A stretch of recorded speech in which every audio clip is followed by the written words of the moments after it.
Incas are kind of this long but narrow empire stretching from basically southern Colombia all the way down into midway through Chile on the west side of the continent. And, concentrated in this area of the Andes, the Andean Mountains, which someday we'll talk about more. But not going very far, going down to the coast, but not going very far inland. The Aztecs are in what is now sort of central Mexico. And then this map also gives us the Mayans, who are here and, are still there, you might say. So your second circle is probably like, I don't know, just a little bit outside of this circle, like kind of like that maybe. And in here, probably in North America, it actually goes pretty high, maybe like, I don't know, maybe even up to here. I don't know, something like that. See what I'm saying? So a couple things that some of you had mentioned, which are important to us, is that, as you said, the majority of the population is concentrated in these areas. So most of the people live in these concentrated sedentary, but most of the territory is either semi-sedentary or nomadic. Couple consequences here, especially when it came to, well, the Inca and the Aztecs were never in contact with each other. So they develop independently. They both sort of supersede other empires that had come and gone in these regions. And they didn't really have any huge competitors. And the reason that this is somewhat different from what happened in Eurasia, for example. In Eurasia, the whole continent, to some extent, was involved in this arms race, where people were constantly sweeping across from either direction and beating each other up and conquering each other. And so you'd have to develop the latest and greatest technology in order to fend off the people who were coming in on horseback. And so you'd build walls and these kinds of things. The Inca and the Aztec were not really, they didn't have anybody like that to fight against. They were relatively recent empires. I mean, they were conquering other people, but there was no one sort of comparable to be like, to have that kind of exchange with. So they didn't really, they weren't as concerned with developing kind of weapons of war to fend off a neighboring polity that would be like them. Yeah. Well, really, that's that the Europeans obviously came from this way. And so they spent about 30 years trekking around the Caribbean and establishing themselves there. And all the expeditions and the conquests were launched from the Caribbean into the mainland. So it's a lot different from if the Europeans had come in from this way and hit the coast of an established empire, and that was the first thing they saw, things might have turned out a little bit differently. They might not have been able to establish, but since they had already, these places were not as militarily strong. And so they were able to establish, by the time they were launching their expeditions against the Aztec and against the Inca, they already had people with them who were basically natives to the land. People had been, born in the Americas who were taking on, so they knew a lot about that place before. They didn't encounter these empires at first. Again, we'll talk about that later. All right, we're still talking about, get my pointer off. I might not be able to. We are still talking about our authors, Restall and Lane, explain this as explain what was happening in the Americas in a couple different ways. They first say, well, James, you quoted this, that it's almost a global truism that sedentary societies are built to expand. Auto-corrected on me too to altruism. It auto-corrected to altruism. Yeah, that's just crazy because altruism, if it were a global altruism, we'd all be being nice to each other and that would be a good thing. But what the heck is a global truism? What is a truism? Sure. A truism. Well, let's define the word truism. Who has a definition for truism for me? I might have to look at this up. I don't know. Do you want me to? Sure. I mean, unless you want to look up altruism, which I think I know better than truism. Yeah, I know that one too. Yeah, A right. statement that is obviously true and says nothing new or interesting. A statement that is obviously true and says nothing new or interesting. It's funny if they say that it's a statement that says nothing new or true and is obviously and is not obviously interesting. Is that really an explanation for why sedentary societies are built to expand? It's a global truism, so who cares? I mean, I don't know. It's a weird thing. I guess I will say that if that is true, why do they also fall and contract as well? Which they have, as we just learned from the Maya. They also can disappear and fall and go away. So, you know, maybe they're built to expand. And their main explanation is, again, that's a sort of a truism, you might say, that geographical constraints and opportunities, building the kind of societies that their environments best sustain. And it's probably true, say, in the Amazon that, you know, maybe you don't want to build a big empire there. But this is also kind of a truism. This is actually, you know, running pretty close to environmental determinism, not quite, but it's getting there. Now, I'm going to argue for something slightly different. You can think about this. So they classify people as non-sedentary and as concentrated sedentary. In the concentrated sedentary category is what we have, for the most part, termed civilization. You know, people who, what do they call it? It's a global truism that sedentary societies tend to expand. You know, the places that develop writing and laws and all these things. Now, which of these societies would you rather live in? A concentrated sedentary society or a non-sedentary society? Why? You wouldn't have civilization, Liam. Yeah, that's the anthropology minor in you talking. Josie, you said it was human nature for us to go with this civilization stuff.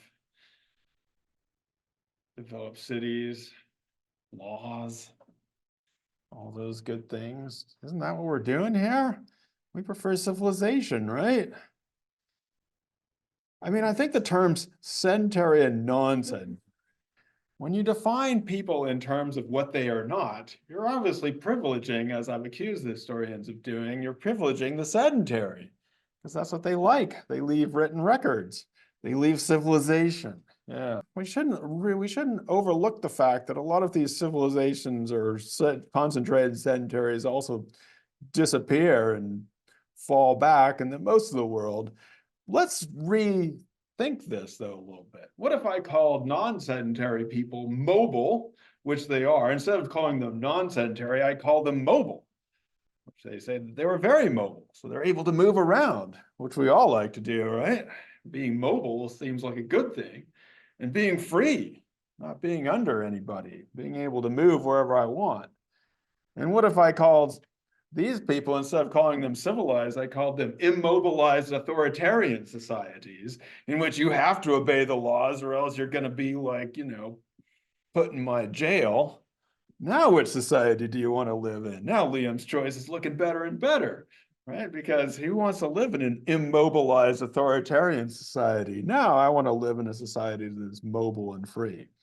So, you know, the terms that we use to describe are often value laden, right? And I'm playing around with these, of course, but a lot of the places that we have called civilization were really sucky places to live for most of the population. You had to be like dragging big pyramid stones around. You weren't participating in art. You were under the art. You were like, you know, you had to do that hardcore labor because that's what you were demanded to do. Now, some people see, I think the argument that what explains where these societies arose was primarily ecology is actually a bit strange for historians to make. Because then what's the job of the historian if you can explain everything through the environment and ecology? I think that as anthropologists and historians, we should be attuned to the idea that people might have thought about this and made political choices in their lives. Maybe they didn't want to live in such a society. Now, I'm drawing from a book here, which I taught recently called The Dawn of Everything, A New History of Humanity. No, I didn't assign this to you, yeah. But I once did. We read this whole book in class. You're lucky, Liam, you weren't in that class. What they make the argument as, and people have disputed this, but I just want to throw it out there for you, that, for example, in California, before it was California, but, you know, in California, that they actually chose not to do agriculture. They knew about corn. Corn was right next to them coming up from what is now Mexico. And in fact, they knew about how to cultivate things because they liked growing tobacco and other ritual plants. But they didn't want to grow corn, and they didn't want to grow squash, and they didn't want to grow beans. They wanted to hunt and gather and smoke tobacco and be mobile and free, right? And this was a choice because look at California now. It's not like you can't grow anything in California. You can grow lots of things in California. They just didn't want to. And in some ways, it's, again, debatable. It's hard to say. It looks like some of the people from California started to expand out and overran the people who were farming, especially in the places that were kind of drying up. And they're like, nah, that sucked, man. We'll give you some tobacco and hunt and gather, and we will be happy. And so they actually expanded their area. It also seems like they briefly talk about Cahokia. I talked about the Cahokia Mounds. And as I said, there may have been up to tens of thousands of people living in what is now Mississippi, concentrated in that area, right? And then they seem to go away. Now, why? Why would they do that if these populations, they were sedentary or some at least semi-sedentary, and they seem to be growing stuff?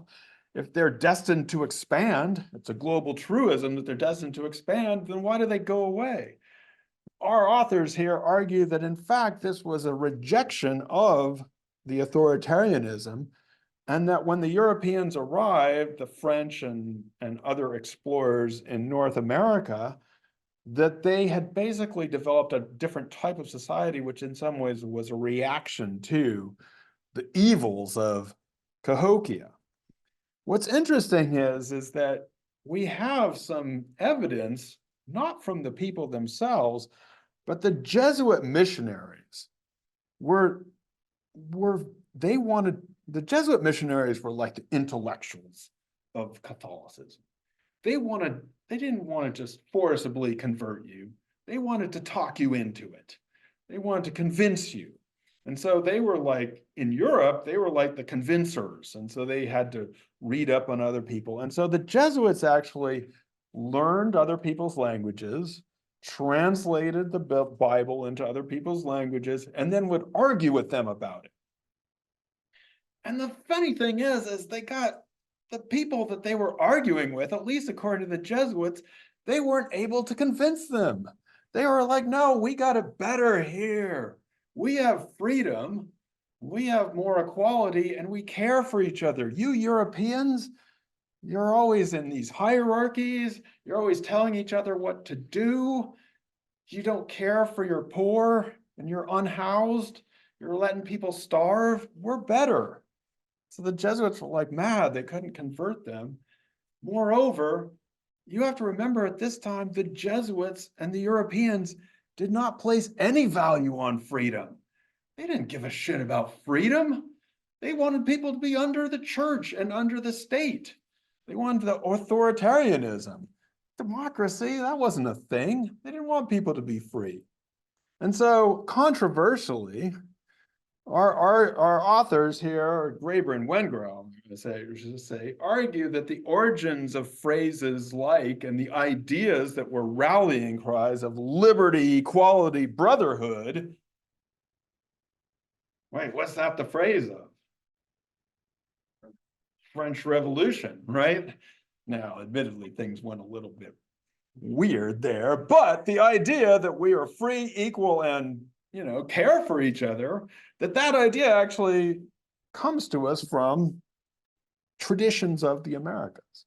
Now, again, people get mad at people when they say this, but like the Europeans it's pretty indisputable that freedom was not actually a European value at the time. Let's put it that way. Anyway, there's our book. Now, we could, like I said, that's fairly controversial, but I think we should at least recognize that people make political choices.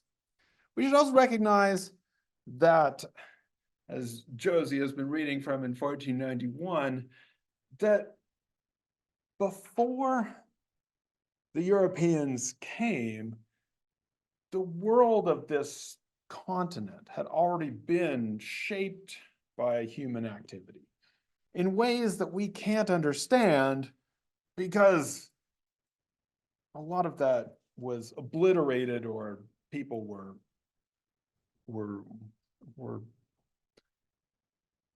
subject to various things, which we'll talk about later. So I want to talk just briefly about some of the sort of amazing feats of what people did in the Americas.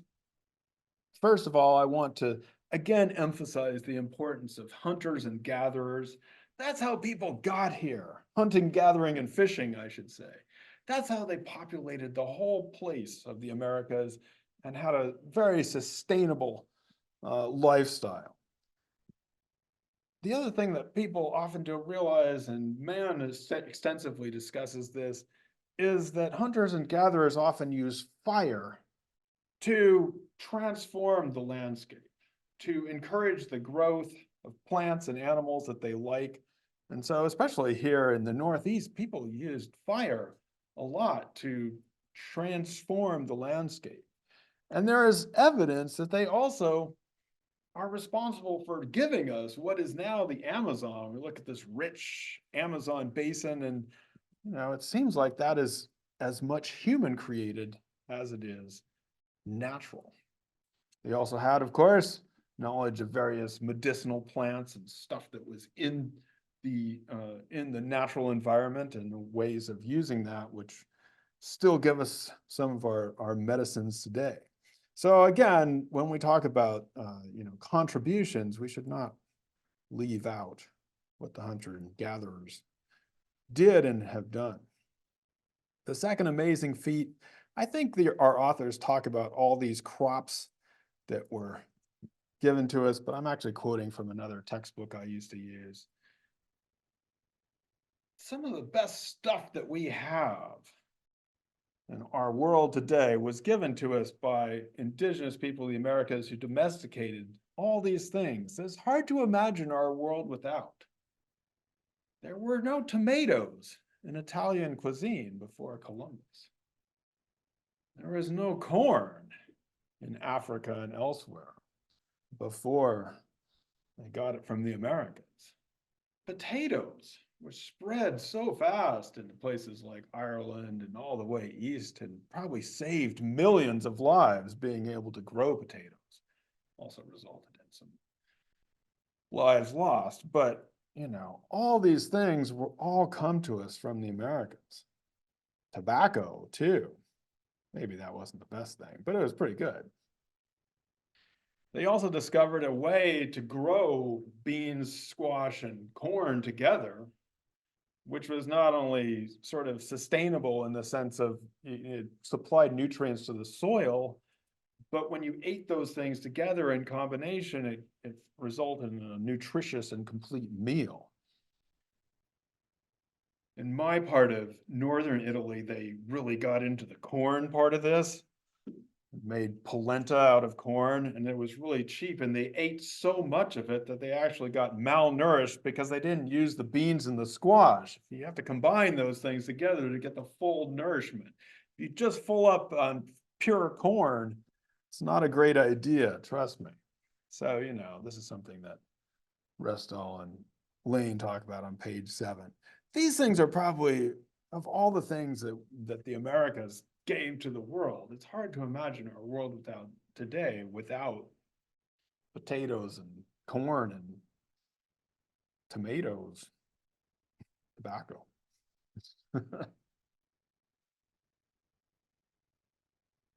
Oh, yeah, we should get it. Maybe we need some pictures. All right, so they weren't so great. They weren't so great. The animal population was not as large for domesticates. So in the Andes, in the area of the Inca Empire, they domesticated alpacas and llamas and also guinea pigs, which are still used as a protein food in the places where I did field work. You have them in the house, and every so often you roast them up at fiestas and stuff like that. Don't worry, they're larger guinea pigs than the ones you had and when you were growing up. Fatten them up. So there were llamas and alpacas in Mesoamerica, and then, you know, that area around the Aztecs. They domesticated ducks, turkeys, and dogs. Now, what you'll notice from this, however, is that there weren't any big animals which were domesticated in these areas. There weren't even, there just weren't, they weren't in the natural environment. And so, horses, cows, they were used in Europe for plows and riding and for battle, Eurasia, but they did not really exist in the Americas. And also as a result, they didn't develop immunity to many of the domestic animal diseases that the Europeans were sharing across Eurasia, like smallpox and those kinds of things. Those did not really exist. So there were a couple things that were important for how the conquest plays out in terms of domestic animals. I mean, there were bison, of course, the American bison, but those aren't very domesticable. Anybody who's ever tried to fence in bison, he's lived in Montana, you cannot fence in a bison. The bison goes where they want to go. You can't hook them up to a plow. You don't want to be riding a bison for very long. You can ride a horse to get the bison, which the Native Americans realized and did, but that was after they acquired horses. Throughout, especially the Andes, they developed these irrigation systems and terraced agriculture in places that seem almost impossible to cultivate. Really amazing stuff. Just looks like Hartwick's Hill. It just looks like Hartwick's Hill. Yeah, no, when I spent a decent amount of time in the Andes, and when I got to Hartwick for the first time, I'm like, I'm home. It's like, you know, yeah, it'd be like, yeah, you have a lot of stairs to climb. And you can grow things. We can't grow things because it's snowing outside. In Mesoamerica, this is a reconstruction because a lot of things were destroyed. They used an agricultural system known as chinampas. Some of these are still in use and existence around what is now Mexico City, but it's a kind of a water, you know, these would be places where they grew things basically in the middle of a lake. Really interesting kind of system here. Teotihuacan, that's a cool place to go. Both for its pyramids and also, for a time, they had some pretty astounding, basically apartment complexes or places to live, which were probably among the most sophisticated in the world at their time. This society actually then basically disappeared and left these ruins. And the Aztecs, as they were coming through, saw this place and wanted to model their own city on them. And in fact, we don't know what they called themselves. We only know what the Aztecs called them. They called them this city Teotihuacan. But the Aztecs did pretty well with their own city. Again, this is a reconstruction of it. Tenochtitlan, or what is now Mexico City. But this would have been a pretty amazing sight. Actually, Charles Mann uses this picture in his lectures. He says we should all be looking at this picture as an example of what Native American societies were like, because this is what Cortez would have encountered, this kind of waterway system, lots of chinampas and agriculture supporting a pretty huge population in the middle of this man-made lake or island. Pretty incredible stuff. Why'd they build it on a lake? I don't know. They were inventive. Look at all those things. I'm not exactly sure. I have to read up on that.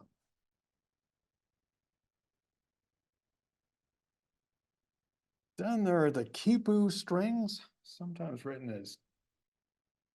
So in Mesoamerica and the Mayas, they had writing systems and hieroglyphs, some of which we've been able to decipher.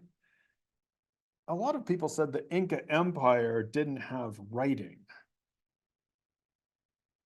But other people believed that these knotted strings were not just numerical accounting, but they could be read as a kind of 3D writing system. And this is a great example of one of them, really incredible things. And so people would use them to knot up, and they were used to sort of keep track of things, both by the Incas, but they were used also in other, that was something that Incas basically incorporated into their empire. They had been used before in this system. So some people believe that this is a kind of, again, a 3D system of record keeping, maybe even writing. Noah, you remarked that in the Andes, they have a radial system versus a cardinal system in Mesoamerica. And we don't know why, but you can kind of see maybe this is kind of they were very interested in these centers and radiating lines and sort of lines of power and command. You can kind of see it here a little bit. Unfortunately, we can't see very much of it because the Spaniards, the Spaniards decided that these things were idolatrous and should be burned. And so many of the quipu strings, we'll never know how people used them because they got rid of so many of them and got, they were not happy with these.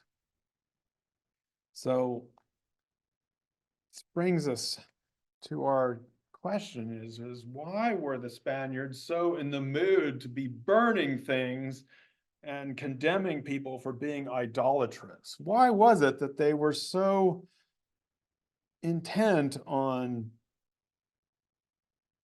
missionizing people, converting them, and not, establishing dialogue and being able to learn from each other and exchange views? What in the mood? Why did they do this? So that's what we'll be reading about for our next chapter, which is chapter 2.